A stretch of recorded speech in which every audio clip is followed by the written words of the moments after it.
27 رمضان کو امام مسجد کو سوٹ دیتے وقت اس درزی کا پتہ بھی بتا دیں جو فارغ ہو اور اسے کپڑے سی دے۔ نمازی حضرات میں بھی جو لوگ سوٹ یا ہار پھول پر پیسہ خرچ کر رہے ہیں، انہیں چاہیے کہ امام صاحب کے جو اپنے پھول یعنی بچے ہیں ان کے لیے کچھ عیدی کے طور پر کیش رقم دے دیں، اور اس کے لیے 27ویں شب یا عید کا انتظار مت کریں۔ میری تو خواہش ہے کہ آج سے نئی روایت کا آغاز ہو جائے۔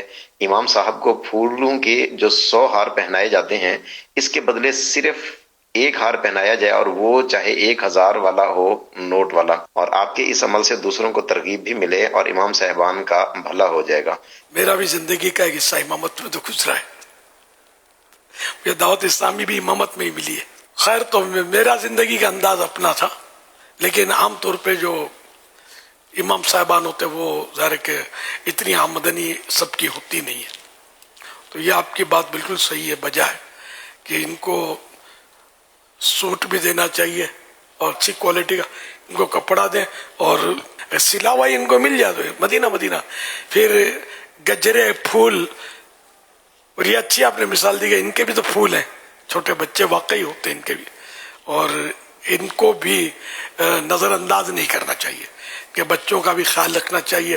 ہم اپنے بچوں کا خیال رکھتے ہیں تو ان کا بھی خیال رکھا جائے، ان کو بھی یعنی کہ عمدہ کپڑے پہننے کا شوق تو ہوتا ہوگا ظاہر بچوں کو، ان کو بھی پیش کیا جائے۔ بچوں کی امی، تو آپ ڈائریکٹ نہیں ہو جانا بچوں کی امی سے، اگر ہمدردی کریں آپ تو اپنے بچوں کی امی کے ذریعے کوئی ترکیب بنا دیں۔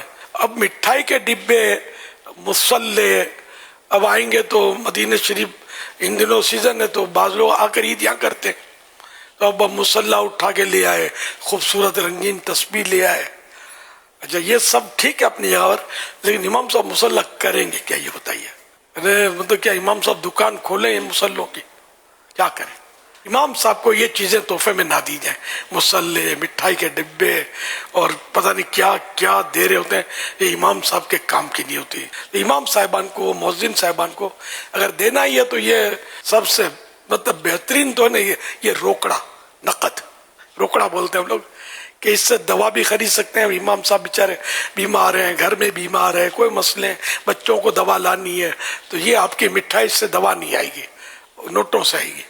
اور تنخواہ امام صاحب کی کہیں جو بڑی مسجد و علاقہ مالدار ہوگا تو اچھی تنخواہ ہوتی ہے، باقی جنرلی تنخواہیں اتنی نہیں ہوتی امام صاحبان کی۔ تو پیسے ہوں گے تو یہ سب کچھ کر سکتے ہیں، اپنی مرضی کا غذا بھی لا سکتے ہیں، اپنے جو غذا تھی ہو سکتا ہے ان کو نامعافی کا ہے، اپنی مرضی، تو پیسے دینے چاہیے۔ اللہ کرے دل میں اتر جائے میری بات۔